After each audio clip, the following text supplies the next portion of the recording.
The ultimate goal of this program is to help every listener to make smart choices concerning investments, and we will be providing relevant updates from the frontiers of the business landscape. And of course, we are your show guide to the world of business, and this is the Mainland Business Cafe. So we shall be looking at the following. First off, an interview session with Mᴜsɪᴜ, the head research at Ancoria Asset Management, and this morning's discourse is centered on the hazards on registered digital asset platforms poses in the financial world. And of course, this follows what happened with the fall of CBEX platform, and we're going to be talking about that. And not forgetting that 2 Mondays ago, we had Mᴜsɪᴜ, the head research at Ancoria Asset Management, talk to us about the relevance of asset management and investment. So she's back here as a follow-up to talk about what happened with the fall of CBEX platform. We shall also look at very quickly the end of weekday trading summary on the Nigerian exchange for last Friday. That's the 18th of April 2025. An update on the FX market and international currency rates against the Naira will be talked about in the final segment. So as always, it promises to be very informative and interactive, as we shall be touching most spheres of the business scene. But until then, please stay tuned and don't forget to follow us via the Radio Garden platform and our website, www.mainlandfm.com.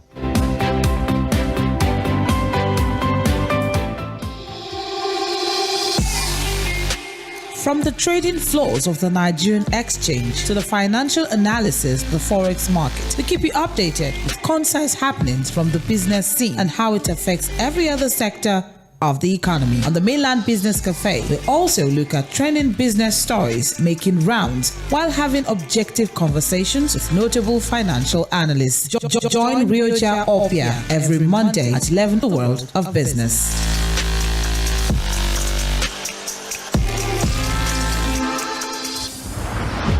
This is the Mainland Business Cafe, your show guide to the world of business.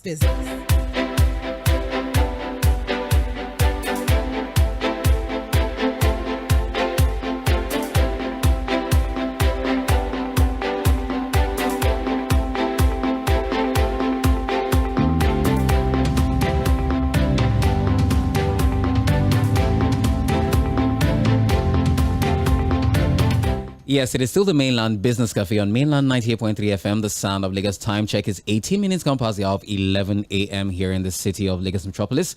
And of course, my name is Rᴜsᴜ. And just as we intimated every listener out there this morning, we're going to be looking at the hazards on registered digital asset platforms poses in the finance world. And of course, and like we established earlier, Mᴜsɪᴜ, the head research at Ancoria Asset Management, is here this morning. Good morning to you, Mᴜsɪᴜ. Good morning, Rᴜ. Thank you for having me. Fantastic. Thank you for honoring our invite. In fact, this time around, I think it's an extension of what we talked about 2 Mondays ago, especially with the fall of CBEX, the illicit digital asset platform.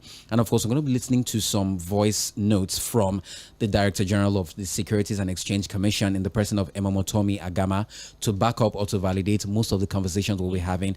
And this is as a way of informing every listener the essence, like you talked about, the essence of asset management and most importantly, investment. You know, there are certain risk factors. There are the lower risk and there are the higher risk factors, which is what you talked about. You also talked about some other multiple benefits such as mutual funds, fixed deposits, and we also talked about the fact that savings account in most bank accounts is really not so I mean, money in the bank account, because they believe it's most safe. I mean, deposit money banks are already regulated by Central Bank of Nigeria. So, fantastic. I mean, they feel like they are safe just leaving the funds in the bank. You know, like you said, it's not the best way to look beyond that, especially in a highly inflationary environment. Beautiful. Thank you for that. I really like that. Thank you so much. Okay, so first and foremost, as an opening salvo, now following the sudden collapse of CBEX crypto trading platform, which is the digital asset we're talking about now, the Securities and Exchange Commission has warned celebrities and influencers against endorsing or promoting unregistered digital asset platforms and meme coins. Now, after users lost access to their funds in CBEX, which is reminiscent of what happened in 2016 with the story, the saga of MMM. I don't know. Were you a victim of MMM?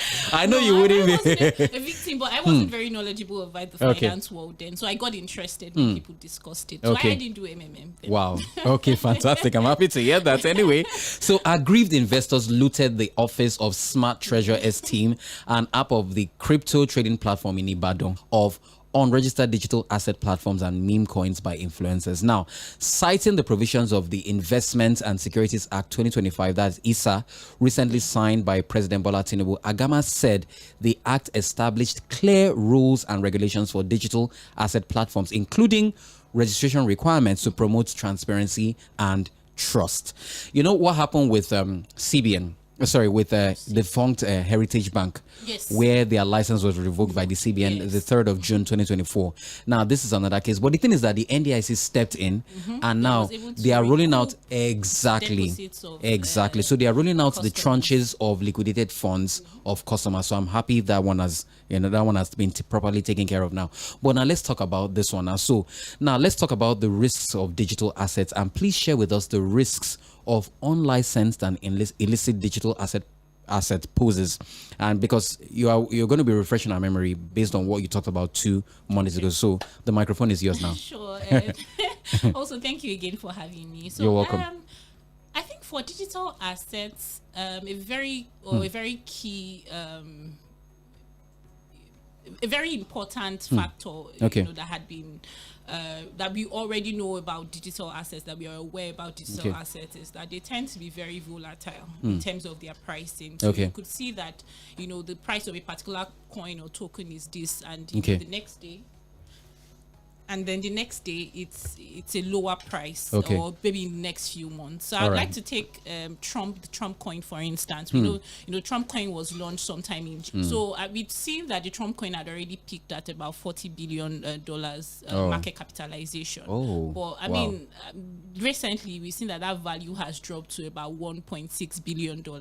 So you'd see that cryptocurrency, apart from the fact that they're being very volatile, pricing also, you're not very sure about the pricing of most of those assets, is that there's significant drawdowns in cryptocurrencies. So you still see that people treat it like a speculative asset. It's not treated as an asset that can, become a store of value in some sense. So investors don't want to always hold it for long. They feel like they can time their investment in cryptocurrencies, quickly enter, make their funds, and then exit the market. So there's still conversations around it being an asset class. But we know that in Nigeria, like you said, you mentioned the Investment and Securities Act. Yes. That has been passed, recently, 2025. Exactly. We know that definitely cryptocurrencies, digital assets are now a form of asset class in the Nigerian economy. Beautiful. They are recognized. They need to be registered with SEC. Any offerings they are making also needs to be registered with SEC, like offerings, issuances, and all of those things. But, in the case of the likes of CBEX, they would definitely not get licensed. They would definitely not want to be registered with SEC, because they understand that they would have to, SEC would definitely have to audit your operations to some extent. They will have to make sure that, you are investing the way you had already mentioned to investors that you were going to be investing in the market. Which is the transparency we're talking about. Exactly, a lot of transparency. So registering, platforms like CBEX were just used, they are illicit platforms. They're used to move illicit, funds. And we know that a lot of fraudulent activities. While, there's some positives in digital assets and cryptocurrencies. Exactly. We see that cryptocurrencies or digital assets are still very well known for fraudulent activities. Wow. I think I was reading a report recently that said about $40.8 billion has been lost towards illicit funds used in cryptocurrencies, digital assets, and all of those things. And because there's no paper trail, so it can be very opaque and complex, especially when you maybe if you want to maybe transfer some funds to a wallet address or something like that. If you make a tiny mistake in the wallet address or something like that, those funds, you probably can't recoup them anymore. But in situations where you have those traditional asset classes, they're registered with SEC and all of those things, there's possibility you can reverse some of those funds. If you lose your passwords or you lose your sign-on information, some of your private keys, you can get get those back. You can't recoup all of those things. But in cases like CBEX, you cannot do all those things. And that, I'm guessing, I'm sorry to interject a little, but so I'm guessing that it's because of the decentralized nature of that. Yeah, exactly. Wow. I was going to add to that. Decentralized is opaque sometimes. It can be quite complex to understand, especially with blockchain. And I think it's also important to note that there's a lot of innovation going on in blockchain. And thank you, artificial intelligence and all of those things. So sometimes what was relevant a few months is no longer relevant anymore. So you need to be very careful when you think about digital and cryptocurrencies. Wow, thank you so much. There you have it, dear personal or an interview session with Mᴜsɪᴄ, the head research and Korea asset management. And this morning we're talking about something that is very important and very pivotal in the financial world, on the frontiers of the business landscape, which is the hazards unregistered digital asset platforms poses in the finance world. And of course, she has already schooled us 2 Mondays ago on the relevance or the importance or the potency of investment and asset management. So now let's talk about what are the I already mentioned that there's a lot of volatility. That definitely affects the pricing structure of most of these assets. And we know that most times when you want to trade digital currencies, you kind of need like this fiat stable currency. Please say that again. Fiat. Fiat. F-I-A-T. Yeah, exactly. So you kind of need those, currencies to trade digitally. But what has been happening lately has been that didn't even recognize cryptocurrency as a significant asset class yet. We've seen improved, I think we've seen improved statements coming from the president. He looks to build a strategic reserve of Bitcoin or cryptocurrency. I think he mentioned, Bitcoin, Solana, and I think cryptocurrencies. He invest. The vice president has more recognition. We have more people in support of cryptocurrencies, but it still carries that risk and uncertainty because there's no regulation currently guiding it, and we expect that with this new SEC chairman coming in, they'll fantastic, give us some very strong regulations around cryptocurrencies. But taking it back to what you'd asked earlier, the fiat currency is tried to be pegged to the US dollars. It's not necessary. It's difficult to do that. So you have situations sometimes where you lose that peg between those two things, and then it becomes very difficult for you to exit as an investor, especially when you've bought those fiat currencies from someone who is a very large dealer in the market or something like that.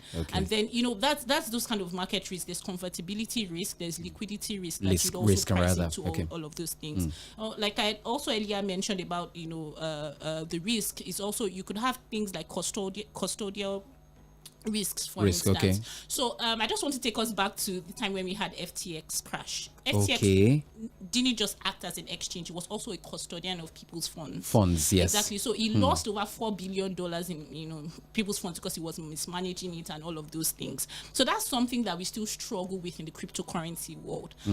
Custodian, there's a custodial risk. You have situations where your custodian, that's the guys who keep the asset, keep investors' funds. Exactly. Those guys, sometimes they become insolvent. Sometimes they run away with people's funds. And all of those kind of things. But, when you are not going into traditional asset classes or the investment vehicles that we mentioned in, like mutual funds. I'd earlier mentioned that, in mutual funds, you have custodians, you have trustees. So so you'd see that it's not the company that issued or that owns that particular mutual funds that is carrying those assets for investors. It is not. They do always have a custodian that is carrying those assets and keep people's funds. And usually it's always the deposit money bank, UBA, DMS, First Bank, and all of those kind of things. So they are the ones that do hold those assets and those hold customer funds, investors more safety and guarantee. More guarantee, exactly. Wow. So that's one risk that we face, significantly in cryptocurrency. Wow. Custodial risk. Wow, Mᴜsɪᴜ, you are well versed with this, and it just shows. I'm not asset management. I'm investing in the right sources. So I just wanted to put this out there. This is the Mainland Business Cafe, the first segment of the program. We're having an interview session, an up close and personal with Mᴜsɪᴜ, the head research and Korea asset management, and we're talking about the hazards unregistered digital asset platforms poses in the finance world. This program is being streamed on Facebook and YouTube. Many thanks to Joseph and Nonso for spearheading that. Thank you so much. It's being streamed on Facebook and YouTube. So if you do not have an access to a radio facility, you can always watch it on our social media platforms, Facebook and YouTube respectively, at Mainland 98.3 Commission, in the person of Emomotomi Agama, talk about the fall of CBEX and a couple of other things to validate Agama on his take on what just happened recently with the SEC. All right, so please stay tuned and not touch that dial. But what is even more disturbing is that people do not tell each other when they do those investments because they want to outplay or outdo each other in being rich. So because you do not say it, the other person does not know. It's kept a secret until the day the die is cast. And that is when you now discover that, oh, two people in the same house were into that investment, but none of them told each other to be able to spread the news. And that is why the information does not come out. This level of secrecy, right, when the people get involved in, when you see this kind of investments that are not good at all, are not true at all. This is the Mainland Business Cafe, your sure guide to the world of business. But what is even more disturbing is that people do not tell each other when they do those investments because they want to outplay or outdo each other in. Nigerians crave to invest, and the Nigerian capital market is robust enough for that investment. So you have public office, shares of companies listed on the floor of the exchange, or that is the Nigerian Exchange, or NASD, or even bonds issued by federal government and companies, which are all regulated. That is one way to invest. Another way to invest, which is very popular, is through mutual funds and collective investment schemes. These are less risky investments because of the pulling together of various portfolios in order to invest, in order to diversify investments. So these are less risky investments. Every investment has a risk. Your risk tolerance determines the kind of investment that you are supposed to get yourself engaged in. And one of the things we say in the investment world, if you do not understand this, please speak to your investment advisor, your lawyer, your accountant, and any other capital market operator. Let's steal the SEC to explain to you clearly what these investments are. However, it becomes very, very disturbing that most people intend to reap investments 100%, 100-fold, 1,000-fold, almost immediately. This is the Mainland Business Cafe, your sure guide to the world of business. Yes, it is still the Mainland Business Cafe on Mainland 98.3 FM, the sound of Lagos, and we're most definitely your sure guide to the world of business. So, dear listener, you heard it from the Securities and Exchange Commission, and of course, we'll have Oreoluwa Odetunde respond to that. So, over to you, Oreoluwa Odetunde. He said something that was very key in that. I'm sure you would like to respond to that. Yeah, I think the first statement he made, or the first thing I caught, was when he made mention of the fact that people don't tell each other about some of these schemes. Exactly. I don't totally agree. Oh, you don't totally agree? Yes. Oh, wow. Okay, so please. I think that because they heard about CBEX probably through a friend or a family. Okay, so it was a referral. Account or something. It is MMM all over. Exactly. So I did have a friend and he told me about CBEX, and I was trying to understudy it and really understand what I was getting into if I had to at all. So, trying to understand some of these things. If I probably did not come in through that mutual friend, I probably would not have helped from sit on that wraps like he did say. That's what, usually if I want to, meet a potential investor or something like that, or someone who doesn't invest at all, there's some sort of skepticism I might get from the person and say, why? I must have to provide a lot of justification as to why you need to make this kind of investment or what are the returns. But I mean, if you have someone like a friend or a family telling you, you kind of let your guard down because you already know this person. You trust that person. So exactly. that person is like a custodian. and I think we had that, churches as well, church members were introducing it to themselves. So there was a lot of social proofing. I do not fully agree with the fact that people don't let them. I think they do. Okay, so maybe I'm thinking that maybe he talked about the modus operandi or maybe the mode of operation as regards the CBEX platform that people now decided to keep as secrecy. But when they think they kept on their wraps to an extent. No. Wow, this is amazing. Anyway, you've heard it once again from Oreoluwa Odetunde, the head research and Korea Asset Management. And this morning we're looking at a very important topic: the hazards on registered digital asset platforms poses in the financial world. This program is being streamed on our Facebook and YouTube pages at Mainland 98.3 FM. If you're unable to connect with us via the Radio Garden platform or possibly via our website, which is www. Fantastic. Okay, so time check is 11:38 a.m. rather. All right, so now let's talk about now how do we protect digital assets? Yeah, I mean, are we looking at it from no, I'm not point of view or from a customer authentication? Okay. And we know that I think there's more than two factors now. There's multiple factor authentication. Exactly. So I think those are the kind of things you kind of want to introduce into your investor authentication. It reduces accessibility to your account and definitely protects it. I think if you want to look at it from a business point of view as well, you could also say that you want to have backup of your files. You want to have recovered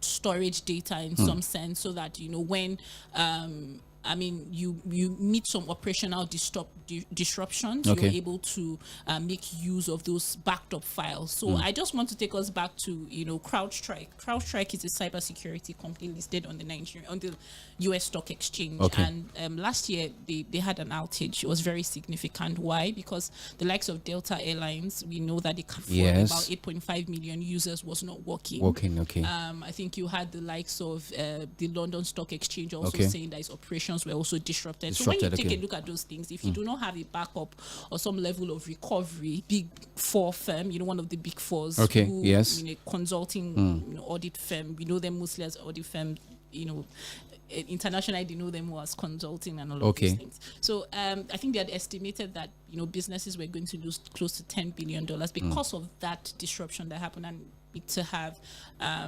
backup files, you need to definitely be able to have a very strong cybersecurity system. All right, fantastic. Just upgrade. You hadn't probably done a software upgrade because of that thing. We saw how the impact was felt around it. Wow, thank you very much. All right, because you've already answered my next question. I was going to ask that what are the digital threats to businesses, and you've already answered that. Okay, so now, because there are a lot of things involved when it comes to funds, and people are very particular about money, funds. But the thing is that I think people need to understand, like what you said 2 Mondays ago, people need to understand that investments, if you're an investment, you need to understand that, okay, fine, I want to be in short term, medium term, or long term. So you choose your term. Exactly. And then exactly, beautiful. And then you need to understand that it is not something that is rapid. It takes time. There's a compounding. I'm getting a 20% returns ROI. I see that the next year, in order to increase my investment returns, is like you're earning returns on your returns. Beautiful thing. So basically what you're trying to say is that my profits, I'm putting it back on my capital. Beautiful. With your capital. So fantastic. You see that even as an investor, you don't have so many significant funds to start investing, but you'd see that over time you are able to grow significantly, compound significantly. We've seen, we've seen significant compounding effects in the stock market, in the Nigerian stock market. And imagine as an investor, I've seen people's earnings compound 500 or 1,000% because they've kept on reinvesting. As an investor in the Nigerian stock market, for instance, some companies pay you dividends, some stocks pay you dividends. Exactly. So a lot of times I see what some investors do. Assets, so you see that they are investing at a much more higher amount, same as mutual funds. You can also request that your dividends are reinvested back into your decision, if you ask me, because you are not, because there's something I always say, it's a line here. So in the world of investment and in the world of investing or investment, it's not about timing the market, but about time in the market. Wow. Thank you so much. Yes, it's just something I came up with based on recent studies and conducted, especially in the flow of the exchange and in the FX markets. Wow. You see, investment professionals still get it wrong. They still feel like, I think that the events we've had in the global stock market in the last 2 weeks, we saw that the stock market was treasury bills and bonds. Exactly. So treasury bills are more short term. So when you see the effect on them would not be that significant. You will see it more in a bonds market because that's a long tenured instrument. So when the stock market was down, like I'd mentioned that last week, that you most likely see investors flocking into the fixed income market into safety to some extent. But we saw a situation where stocks were down, bonds were down, yields were going up. Instead, they were supposed to be coming down. Wow. So I think that you have those. There can be those risks that you might not. People we still get it wrong from time to time. Wow. So just to corroborate your story on time in the market, just definitely beats time in that market. Wow. Fantastic. So we've come to the end of this particular segment. Many thanks to Oreoluwa Odetunde, the head research at Ankore Asset Management. It was a very fantastic time, especially when we talked about the hazards that unregistered or illicit digital asset platform poses in the frontiers of the business landscape or the financial. So any final words before we let you go and have fun for your this is Easter. I do hope to. Okay. I do hope to.